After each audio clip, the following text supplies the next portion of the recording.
নতুন বছরে সুখবর আসুক, নতুন বছর সকলের জন্য মঙ্গলময় হোক, সকল চক্রান্ত ব্যর্থ করে সকলের সহযোগিতায় ভালো খবর আসুক। এই বার্তাটা কার? এই বার্তাটা তৃণমূল পার্শ্ব শিক্ষক সমিতির সভাপতি রমিউল ইসলামের। একই সঙ্গে আবার পঞ্চম শ্রেণীতে এবং অষ্টম শ্রেণীতে পাস ফেল প্রথা চালু করতে বিজ্ঞপ্তি কেন্দ্রের। এখন দেখার রাজ্য সরকার মানছে কিনা। ঠিক অপরদিকে আরও একটি বড় আপডেট রয়েছে, শিক্ষামন্ত্রীর পক্ষে শিক্ষামন্ত্রীর বিপক্ষে চুক্তিভিত্তিক নেতৃত্বরা হবে কি?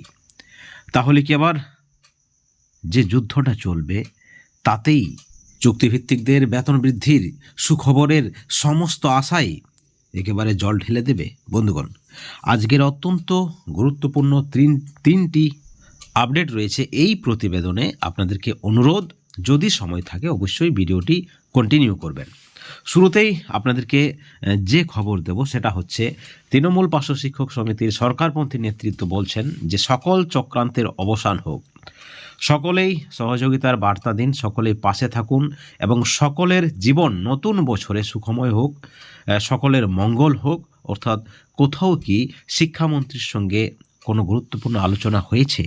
কারণ আপনারা জানেন, তৃণমূল পার্শ্ব শিক্ষক সমিতির সভাপতি দলীয় সাংগঠনিক সভা সেরেছেন, সেখানে শিক্ষামন্ত্রী ব্রাত্য বসু ছিলেন এবং পার্শ্ব শিক্ষক সহ যে সকল এসএসএম কর্মীরা দীর্ঘদিন ধরে বঞ্চিত রয়েছেন তাদের কথা নাকি তিনি তুলে ধরেছেন বা তাদের কথা বলেছেন এবং খুব শীঘ্রই সরকার সব ধরনের চেষ্টা করবে, এই আশ্বাস নাকি দিয়েছেন শিক্ষামন্ত্রী ব্রাত্য বসু। অর্থাৎ তার যে ইঙ্গিত, সকল চক্রান্তের শেষ হোক, সকল চক্রান্ত হার মানুক এবং আগামী বছরে ভালো কিছু হোক, মঙ্গল কিছু হোক রাজ্যের সমস্ত ধরনের চুক্তিভিত্তিক শিক্ষক, শিক্ষাকর্মী এবং কর্মীদের জন্য, এই আশা তিনি করেছেন।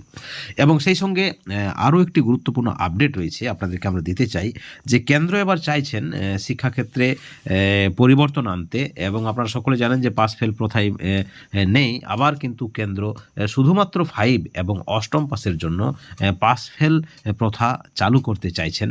যদি কোনো ছাত্রছাত্রী পঞ্চম শ্রেণীতে পাস না হয় তাহলে তাকে আবার 2 মাসের সময় দেওয়া হবে। এই 2 মাসের মধ্যে তিনি আবার পরীক্ষায় বসবেন এবং তাকে পরীক্ষায় উত্তীর্ণ হতে হবে। এবং তিনি যদি উত্তীর্ণ না হতে পারে, অর্থাৎ 2 বার পরীক্ষা দিয়েও তিনি যদি উত্তীর্ণ হতে না পারেন, তাহলে কিন্তু ধরে নেওয়া হবে তিনি অনুত্তীর্ণ, অর্থাৎ ফেল করেছেন। এই পাস ফেল প্রথাটা পঞ্চম শ্রেণী এবং অষ্টম শ্রেণীদের জন্য প্রযোজ্য হবে, যেমনটা কিন্তু কেন্দ্রের বিজ্ঞপ্তিতে বলা হয়েছে। এখন দেখার বিষয় রাজ্য সরকার এই নীতি মানবে কিনা। কারণ আপনারা সকলে জানেন জাতীয় শিক্ষানীতিও মানতে চায়নি রাজ্য, চরমভাবে বিরোধিতা করা হয়েছে।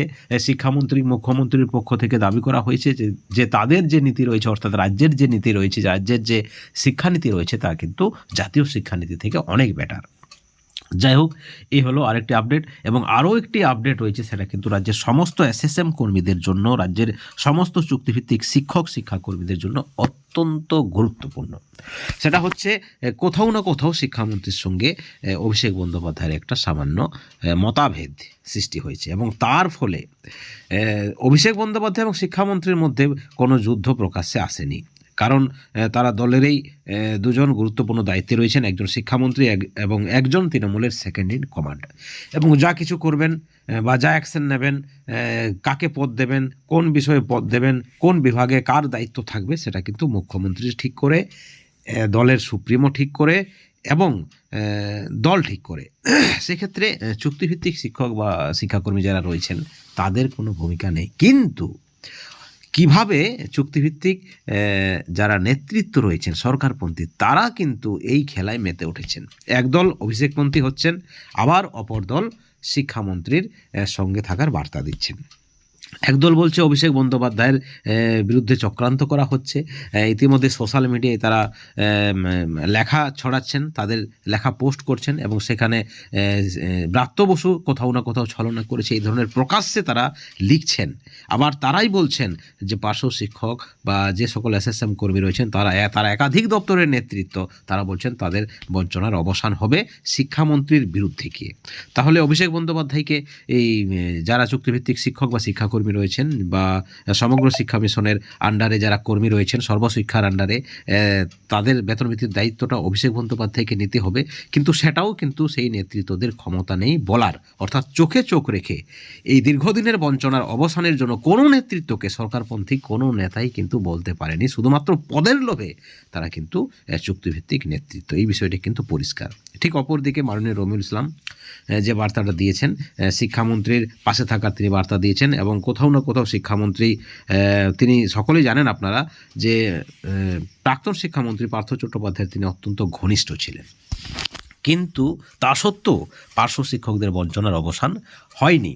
এমতো অবস্থায় রমিউল ইসলাম শিক্ষামন্ত্রী, বর্তমান শিক্ষামন্ত্রী ব্রাত্য বসুরও ঘনিষ্ঠ, তার সঙ্গে একাধিকবার দেখা করেছেন, এবং তার দল শিক্ষামন্ত্রী, বর্তমান শিক্ষামন্ত্রী ব্রাত্য বসুর সঙ্গে রয়েছে, তিনিও এই ধরনের বার্তা দিচ্ছেন। অর্থাৎ আলটিমেটলি যে বিষয়টা আসছে যে দলের বিষয়েও এই চুক্তিভিত্তিক নেতৃত্বরা তারা কিন্তু লড়াই শুরু করে দিয়েছে।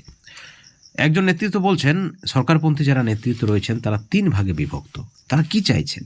তারা অভিষেক বন্দ্যোপাধ্যায়ের পদ চাইছেন, আবার কেউ চাইছেন শিক্ষামন্ত্রীর তরফে সাপোর্টে কথা বলতে, আবার একদল চাইছে যে পার্শ্ব শিক্ষকদের বঞ্চনার অবসান হোক, এসএসএম কর্মীদের বঞ্চনার অবসান হোক। আসলে এই নেতৃত্বরা কিচ্ছু চায়নি, এরা চাইছে নিজেদেরকে হিরো করতে, নিজেদের নেতা হতে চাইছেন। পার্শ্ব শিক্ষক, এসএসকেএমএসকে, শিক্ষাবন্ধু, পৌরসভা, মাদ্রাসা, ভোকেশনাল টিচার থেকে শুরু করে পার্ট টাইম শিক্ষক থেকে শুরু করে বিআরপি থেকে শুরু করে আরও একাধিক দপ্তরের চুক্তিভিত্তিক কর্মী রয়েছেন, শিক্ষাকর্মী রয়েছেন, যারা দীর্ঘদিন ধরে বঞ্চিত, তাদের নিয়ে রাস্তায় নামা তো দূরের কথা, তাদের নিয়ে লেখা তো দূরের কথা, তাদের নিয়ে মুখ্যমন্ত্রী, শিক্ষামন্ত্রী দপ্তরের চিঠি দেওয়া, অভিষেক বন্দ্যোপাধ্যায়ের কাছে চিঠি দেওয়া বা সোশ্যাল মিডিয়াতেও তারা কিন্তু কিচ্ছু লেখেনি। তারা বড় নেতা হতে চাইছেন, সেলফি তুলছেন, তারা শিক্ষামন্ত্রীর সঙ্গে সেলফি তুলছেন, কেউ আবার অভিষেক বন্দ্যোপাধ্যায়ের সঙ্গে হাত মেলাচ্ছেন, সেই সেলফি বা সেই ছবি প্রোফাইলে রাখছেন। আসলে এরা নিজেদের আখের গোছাতে চাইছে। একজন ঠিকই বলেছেন যে যদি আগামী বিধানসভায় এই সকল নেতৃত্বরা এমএলএ পদ পায় তাহলে কিছুটা হলেও কিছু করতে পারে, কিন্তু সেখানে বেতন বৃদ্ধিটা থাকছে না, তাদেরই বেশি উন্নতি হবে, এবং এই সকল যারা বঞ্চিত শিক্ষাকর্মী রয়েছেন, যারা দীর্ঘদিন ধরে 15-20 বছর ধরে বঞ্চিত রয়েছেন, তারা বঞ্চিতই থেকে যাবেন। অর্থাৎ বেতন বৃদ্ধির কোনো সম্ভাবনা নেই যেমনটা বোঝা যাচ্ছে, কারণ নেতৃত্বরা একজোট নেই।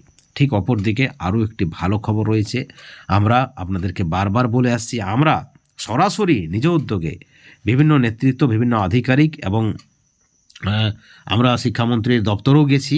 আপনাদেরকে বলে রাখি, এইটুকু আজকে বলে রাখলাম, পজিটিভ আশ্বাস রয়েছে, আপনারা বিশ্বাস রাখুন, একত্রিত থাকুন এবং সরকারকে পাশে থাকার বার্তা দিন।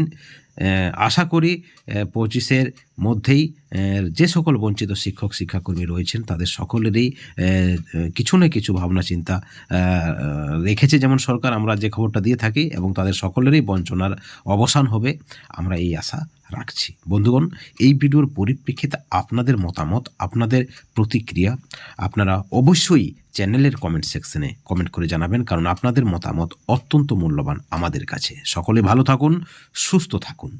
Thank you so much.